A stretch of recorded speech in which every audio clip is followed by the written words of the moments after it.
بہت سے تنزل اور بہت سے ارتقاء کے مراحل سے گزر کر آج ہم اور آپ انسان ہیں۔ پھر مٹی کی تہ زمین کے اس کرے پر آئی، پھر آدم کا حیولہ تیار ہوا، پھر ارتقائی مراحل ہیں، پھر آدم کی روح جو تھی وہ لا کر پھونکی گئی جسد آدم میں۔ جب روح پھونکی گئی پھر حیات دنیا کا آغاز ہوا، پھر سلسلہ تناسل ہے، آدم اور حوا کی نسل۔ ہر بچہ 4 ماہ کے بعد جب اس کا حیولہ رحم میں تیار ہو جاتا ہے تو اس میں روح ڈال دی جاتی ہے۔ عبداللہ ابن مسعود رضی اللہ تعالیٰ عنہ سے روایت ہے، یہ متفق علیہ کی حدیث ہے، نبی صلی اللہ علیہ وسلم فرماتے ہیں تم اس شک میں نہ پڑ جانا، محمد صادق المصدوق ہیں، جو سچے ہیں، جن کی سچائی کی اللہ گواہی دیتا ہے۔ یہاں سے حیات دنیاوی شروع ہوتی ہے، پھر حیات الموت، یہ دوسری موت ہے۔ پہلی موت تو وہ تھی، لیکن دوسری موت پھر ہو جائے گی۔ جو زمین سے آیا تھا مادہ، وہ واپس زمین میں چلا گیا، گل سڑ گیا، یعنی ہمارا وجود، ہمارا جسم گل سڑ گیا، وہاں سے روح آئی تھی، تو اس زمینی وجود میں جو جان نفس ہے اسے لے کر جائے گی عالم بالا میں۔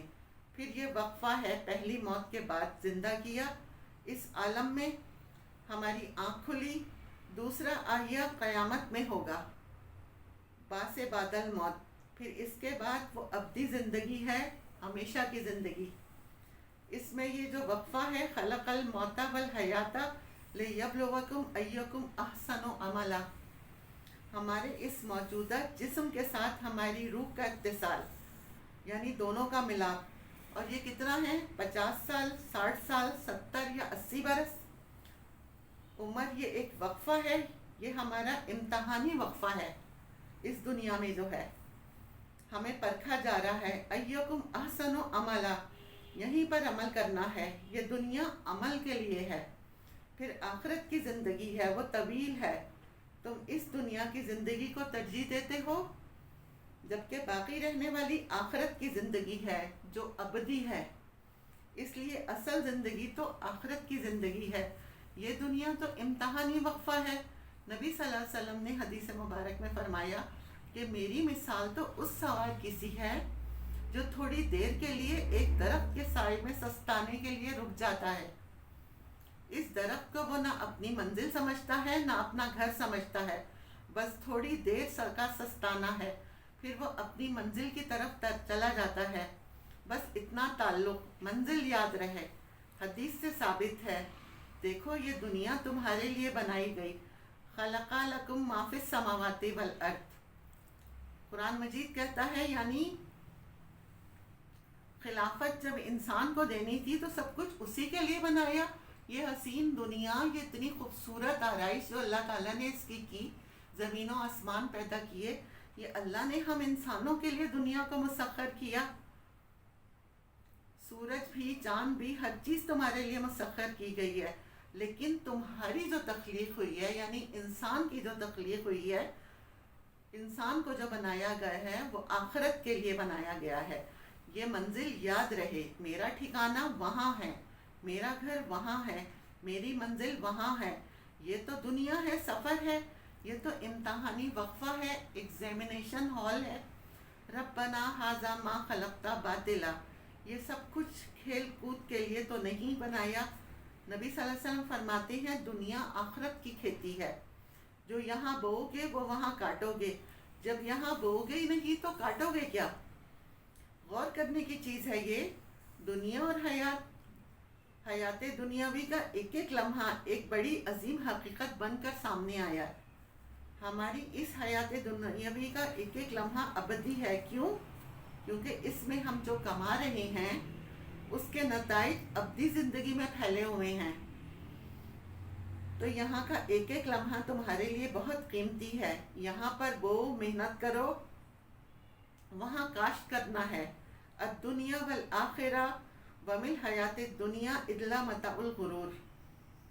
اس کے علاوہ 2 نتیجے نکلتے ہیں۔ ایک نتیجہ جو قرآن نکالنا چاہتا ہے، جس کی طرف اسلام رہنمائی کرتا ہے، ایک ہے اور دوسرا بالکل منفی، جس کی اسلام نفی کرتا ہے، منفی نتیجہ ہے کہ دنیا دھوکے کی جگہ ہے، چھوڑ دو گھر گرہستی کو، دفع کرو، رب سے لو لگا لی ہے، شادی کر کے گھر گرہستی کا کھیل کہاں کریں، اکیلا پیٹ پال لیں، 10 لوگوں کا پیٹ کیوں پالیں، کون ان چکروں میں پڑے، لہٰذا گھر گرہستی کو چھوڑو، پھر ہر جگہ برائی ہے، دھوکہ ہے، فریب ہے، جھوٹ ہے، دفع کرو ان سب کو، جاؤ کہیں پہاڑوں کی چوٹیوں میں، غاروں میں، کہیں جنگلوں میں۔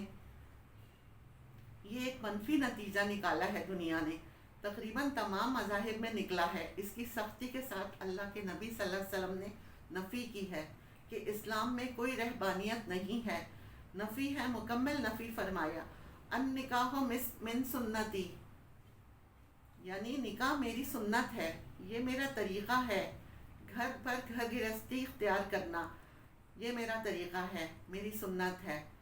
3 صحابہ پر اس طرح کا غلبہ ہو گیا تھا، صحابہ میں طرح طرح کے لوگ تھے، کچھ پہ درویشی کا غلبہ ہو گیا تھا، حضرت عمر بن عاص عرب کے چوٹی کے سیاست دان تھے، لیکن عبداللہ بن عمر بالکل درویش، روزانہ وہ روزہ رکھتے، ساری رات عبادت کرتے، کسی سے کوئی سروکار نہیں۔ نبی صلی اللہ علیہ وسلم کو جب اطلاع ملی، انہوں نے انہیں بلایا، اے عبداللہ مجھے یہ خبر دی گئی ہے تمہارے بارے میں، تم ساری رات کھڑے رہتے ہو، عبادت کرتے رہتے ہو، روز روزہ رکھتے ہو۔ جواب دیتے ہیں وہ ایسا ہی ہے۔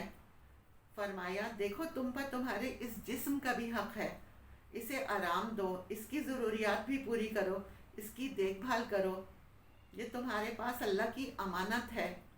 تم پر تمہاری بیوی کا بھی حق ہے، رات کو سو بھی، دیکھو مجھے، میں نماز بھی پڑھتا ہوں، روزے بھی رکھتا ہوں، رات کو سوتا بھی ہوں۔ نبی صلی اللہ علیہ وسلم نے فرمایا زیادہ سے زیادہ ہفتے میں 2 روزے رکھ لیا کرو۔ جو میری سنت کو پسند نہیں کرتا پھر اس کا مجھ سے کوئی تعلق نہیں، اللہ کے نبی کہتے ہیں۔ حیات دنیاوی کے 5 ادوار، جن میں سے ہر دور میں ایک شے انتہائی اہم ہوتی ہے، توجہ کا مرکز ہوتی ہے۔ ابتدائی دور ہے، ابھی بچہ ہے، کھیل رہا ہے، اس کے سوا اسے زندگی سے کوئی سروکار نہیں، ابھی وہ بچپنا ہے، زندگی کے تلخ حقائق ابھی اسے معلوم ہی نہیں۔ تھوڑا سا آگے چل کے جب ٹین ایجز میں آیا، جب انسان داخل ہوتا ہے تو پھر کھیل معصومانہ کھیل نہیں رہتے، اس میں سینس آف گریویٹیشن کا عنصر شامل ہو جاتا ہے۔ تھوڑا اور بڑا ہوتا ہے اور سینس آ جاتا ہے تو وہ سجنا سمجھنا شروع کر دیتا ہے، اپنی زینت کو آراستہ کرتا ہے، یعنی کانشیس ہو جاتا ہے وہ۔ پھر جب 30 برس کی عمر ہوتی ہے تو اس میں تفاخر یعنی ایک غرور آ جاتا ہے۔ فرمایا تو دولت پر فخر نہ کر، یا نسب پر فخر ہوگا اسے، یا کہ کسی سیاسی حیثیت پہ وہ فخر کرے گا۔ اس عمر میں جان اور توانائی بھی ہوتی ہے، قوت بھی ہوتی ہے، پھر آگے جا کے جب عمر ڈھلی تو بڑا ریئلسٹک ہو جاتا ہے۔ آخری سٹیج میں انسان کو مال اور آلات کی کثرت چاہیے ہوتی ہے۔ میرا اس پر مہر لگا دی، یعنی الحاکم التکاثر حتی زرتم المقابر، یہاں تک کہ قبر میں اتار دیا جائے۔ اس کے بعد تشبیہ دی ہے کہ حیات دنیاوی کا سائیکل جو ہے، بچہ پیدا ہوا، بڑا ہوا، ٹین ایج، جوانی، بڑھاپا، پھر قبر میں اتارا جائے۔ جیسے بارش برستی ہے تو سبزہ نمودار ہوتا ہے، کاشتکار کو بڑا اچھا لگتا ہے کیونکہ اس نے بیج بویا ہوتا ہے، اسے کاشت کرنا ہوتا ہے، پھر وہ فصل اپنے عروج پر پہنچتی ہے، پھر وہ زرد ہو جاتی ہے، کاشتکار اپنی فصل جو ہے وہ کاٹ لیتے ہیں، اور جو وہ گھاس رہ جاتی ہے وہ بھوسا بن جاتی ہے۔ یہ پلانٹ کا سائیکل ہے۔ دنیا کی زندگی توازن اسٹیج سے ہو کر گزر ہی جاتی ہے، پھر بڑھاپا بھی آئے گا، موت بھی آئے گی۔ کلو نفس ذائقۃ الموت، ہر انسان کو جو پیدا ہوا ہے موت آنی ہے۔ اب کسی کی زندگی محل میں گزرے، کسی کٹھیا میں گزرے، یا فٹ پاتھ پر گزرے، گزر ہی جاتی ہے۔ آخرت میں جا کے پتہ چلتا ہے کہ یا تو شدید عذاب ہے یا اللہ کی مغفرت اور رضا ہے۔ اب فیصلہ تم خود کر لو۔ وَمِلْ حَيَاتِ الدُّنْيَا إِلَّا مَتَاعُ الْغُرُورِ، دنیا کی زندگی دھوکے کے سوا کچھ نہیں۔ دنیا میں رہو، طالب دنیا نہ بنو۔ یہ دنیا انسان کے لیے ہے، یہاں جو چیزیں ہیں اسے برتو۔ حلال کو حلال سمجھو، حرام کو حرام سمجھو، اس کی پابندی کرو، مطلوب دنیا نہ بنو، مطلوب آخرت بنو۔ منزل کا پتہ رہے کہ میں تو یہاں اجنبی ہوں، یہ میرا وطن نہیں ہے۔ اللہ نے ہمیں یہاں عارضی طور پر بھیجا ہے، لیکن یہاں پر دل لگانے کے لیے نہیں کہا۔ دنیا پر سوار نہ ہو، دنیا کو اپنے اوپر سوار نہ کرو، دنیا پر سوار ہو۔ کافر کی یہ پہچان ہے کہ وہ آفاق میں گم ہے۔ سورہ کہف میں فرمایا اِنَّا جَعَلْنَا مَا عَلَى الْأَرْضِ زِینَةً لَہَا لِنَبْلُوَہُمْ أَیُّہُمْ أَحْسَنُ عَمَلًا۔ ہم نے اس دنیا میں جو ہے یہ اسکلیپر بن گئے ہیں، یہ شاندار بلڈنگز ہیں، عالیشان دنیا بنائی ہے، اسے زیبائش اور دانش بنا دیا تاکہ آزمائے تم انہی کے حسن کے پرستار ہو جاتے ہو، اللہ ہی کے عاشق بنے رہو، اللہ ہی سے محبت کرو تو کامیاب ہو گئے۔ دنیا صرف برتنے کے لیے بنائی ہے۔ اللہ قوی اور عزیز ہے، اللہ ظالموں کا ظلم ختم کر کے رکھ دے، وہ سب کچھ کر سکتا ہے اللہ تعالیٰ۔ لیکن پھر تمہاری آزمائش کیسے ہوگی؟ ہماری آزمائش کس طرح ہوگی پھر؟ اپنے معاشی معاملے کو کم سے کم رکھنا اور زیادہ سے زیادہ وقت اور زیادہ سے زیادہ صلاحیت نکالنے چلے جانا دین کی سربلندی کے لیے، یہ ہے در حقیقت جو ترک دنیا ہے۔ نتیجہ خیز حق کا بول بالا کرنے کے لیے، عدل کے نظام کو قائم کرنے کے لیے جدوجہد کی جائے، یہ وہ مثبت نتیجہ ہے جس کی طرف قرآن ہمیں لانا چاہتا ہے۔ جہاد جو ہے وہ دین کا غلبہ، اس میں تن من دھن لگا دو۔ اجتماعی شعور وہ ترقی کر کے اس سطح تک پہنچ چکا ہے کہ ہر شہری کو حق حاصل ہے کہ نظام کو بدلنے کی کوشش کرے۔ پہلے یہ ہوتا تھا کہ نظام کی اصلاح کے لیے کھڑے ہو تو سمجھتے تھے گورنمنٹ گرانا چاہتی ہیں۔ حضرت حسین رضی اللہ تعالیٰ عنہ کو باغی کہا گیا۔ اپنی معاش کو پاک کر چکے ہو اور اپنی معاشرت درست کر چکے ہو، یہ دو کام اگر انسان نے نہ کیے تو پھر دین کے لیے کیا کیا؟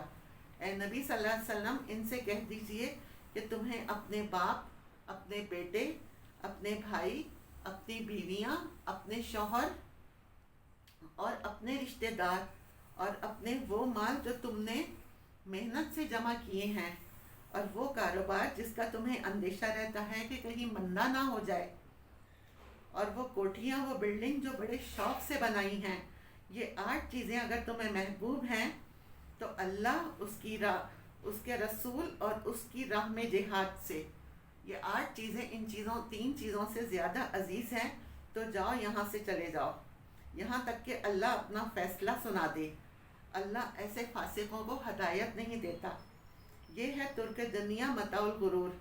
اس راستے میں دنیا کی کوئی شے اور محبت ہمارے راستے میں بیڑی بن کر پاؤں میں نہ پڑ جائے۔ اس راستے سے یعنی دعوت دین اور اقامت دین کے جدوجہد سے اگر یہ ہے تو یہ متاع الغرور ہے، دھوکہ ہے، فریب ہے۔ تو کیا برتنے کی چیز ہے؟ استعمال کرو۔ دنیا تو کھیتی ہے، جہاد کرو، کوشش کرو، اسی دنیا میں دعوت اور تبلیغ کا کام کرو گے۔ یہی کھیتی ہے، اس کی فصل جا کر تمہیں قیامت میں کاٹنی ہے۔ یعنی جو ہم یہاں بوئیں گے تو اس کا صلہ ہمیں یہاں نہیں ملے گا، اس کا صلہ ہمیں وہاں ملے گا۔ اس نظریے سے، اس پوائنٹ آف ویو سے دنیا ہمارے لیے امپورٹنٹ ہے، لیکن ہم آخرت کے بجائے اس کا صلہ ہم اس دنیا میں مانگ رہے ہوتے ہیں۔ یہ دونوں پہلو ہمارے سامنے رہنے چاہیے تو ہم کامیاب انسان بنیں گے۔ آمین۔ وما علینا الا البلاغ۔